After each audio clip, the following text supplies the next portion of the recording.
I think in some ways that was good. We got off to a slow start. Like I said, we didn't pass any of the pro-life bills during the regular session. We didn't really pass any substantial pro-gun bills. We did do a little bit of, made a little bit of progress there. You can keep a gun in the parking lot at a school now and not have to make it completely a gun-free school zone. We didn't pass the TSA bill. There was actually another bill that privatized the unconstitutional actions of our federal government. It would have been at least a little better. We'd had a little more say. But neither of those got out of committee. It did go to the Criminal Jurisprudence Committee, but the State Affairs Committee, and I believe I had the votes on that committee, but the chairman didn't let it out, so we didn't get to vote on it. Also, we had a bill dealing with the smart meters that I authored, and also a senator authored. Both of those failed. Actually, I was encouraged. I don't know the details, but you can look it up on the internet. There were some local governments, I believe, in Central Texas that did pass some legislation limiting the funding and implementation of the smart meters against customers' wishes. And we did make some progress there. I just want to remind everybody, I'm thankful to see this crowd turn out about state government. I hope for the day that we'll have this many come out, and maybe there have been here, so I don't want to say something wrong, but for local government. Because most of the laws that affect us are on the local level, and if we start expressing our concerns there, it wouldn't get to Austin or hopefully Washington. We also didn't fund transportation as we should have. We didn't deal with the long-term needs there or the reforms in tech stock that I believe is needed. And we didn't really deal with water. And I'm glad that y'all brought that up. The appropriations process is kind of like a shell game. There are about 5 different bills. And it is very complicated even for the legislators to keep up with it. And they keep moving it. And my opinion is on why we didn't fund it is because we wanted to use all the money and then up to the spending limit and then ask y'all to break the spending limit.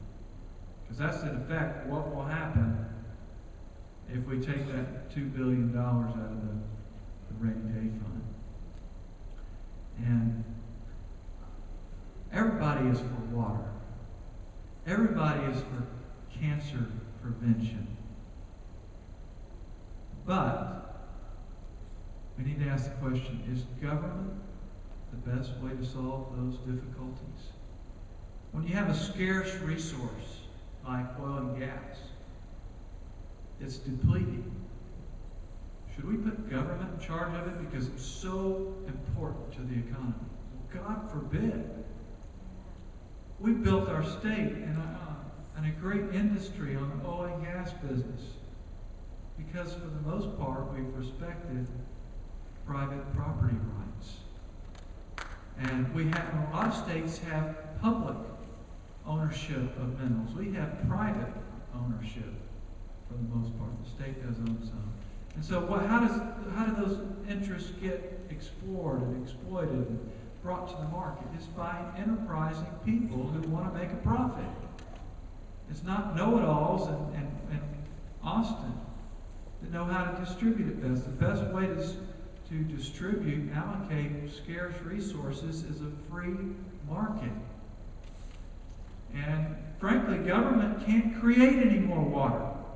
Now we can promote policies to conserve it. And I believe it is our duty to protect the ownership of water.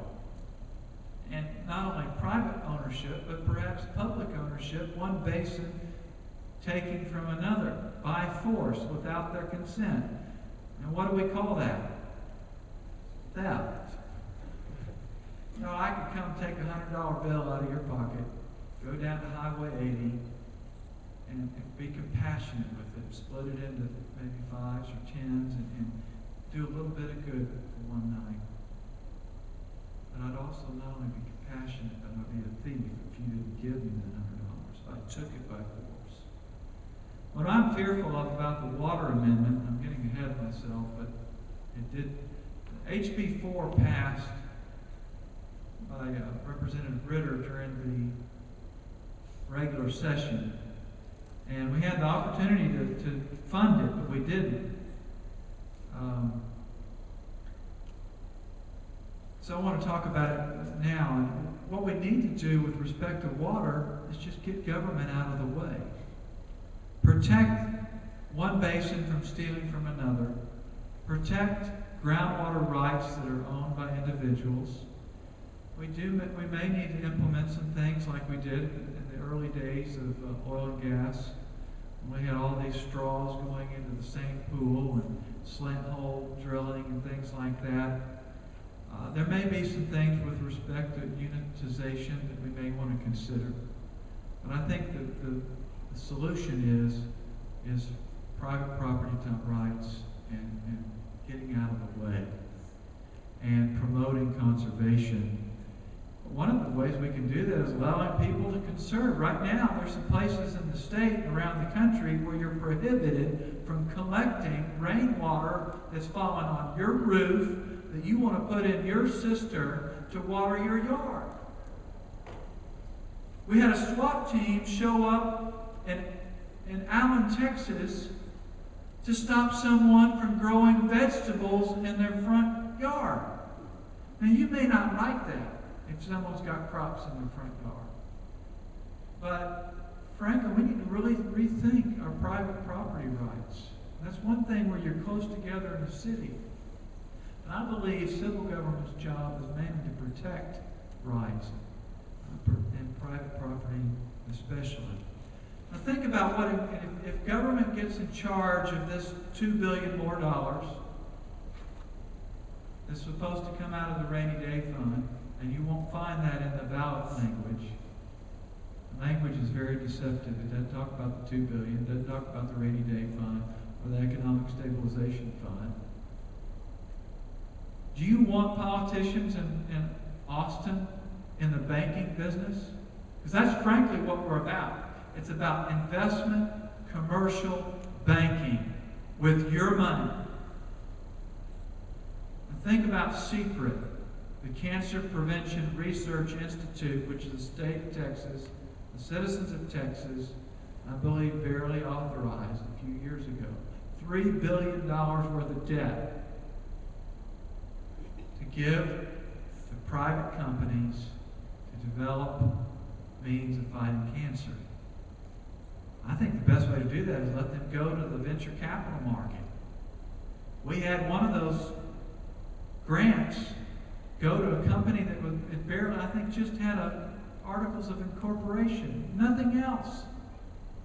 Standards were thrown out of the window. It was so bad that CPRIT was not funded in the appropriations process back last January and February. It wasn't in the original budget bill because of so much attention had come to the crony capitalism.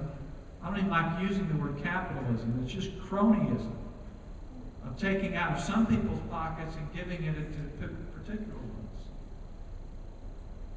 Well, just multiply that times water infrastructure projects, and that's what we're going to have. I think the best way to support water infrastructure, which I do support, is a free market, and not politicians basing the decisions who's going to get the loan based on whether they're going to help them get reelected. And it may not work that way in just that order, but it's interesting that those who end up supporting those, getting those projects, end up keeping those people in office. Those projects should be based upon risk and return. The higher the risk, the higher the return. The lower the risk, the lower the return. But that's not the way it works in politics. There are a lot of other things that are involved. get government out of the investment banking business and vote no on Proposition 6.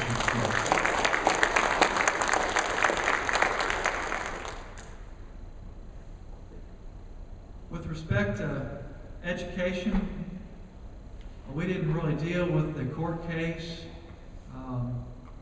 I believe it's the legislature's responsibility to do that because of the Constitution at this point in time.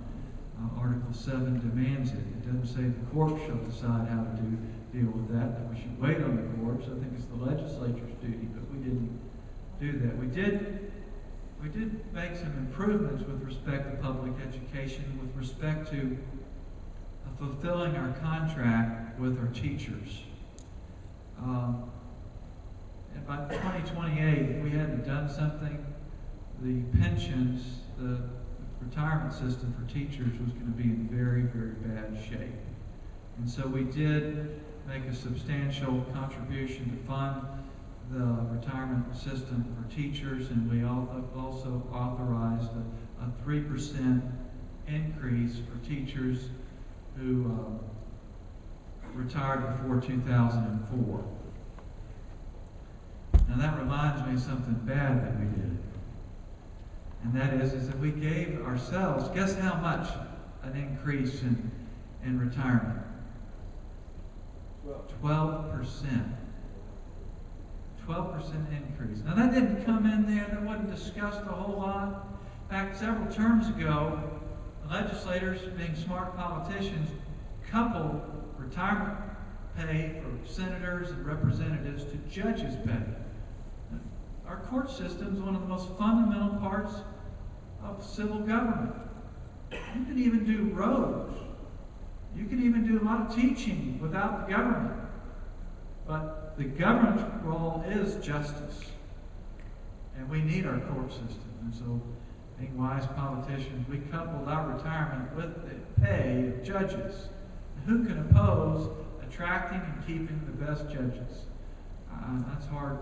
I supported that. But I did oppose, along with a few others, coupling it to our retirement. And just for your information, I don't intend to take it, and I've worked hard at not taking a penny of it.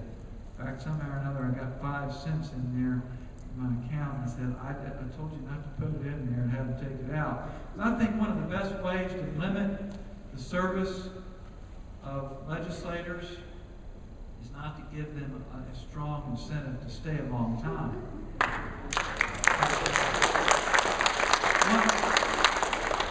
You can serve a couple of the highest serving legislator in sort of a number of years will get $150,000 per year for a part-time job. That's pretty good retirement income.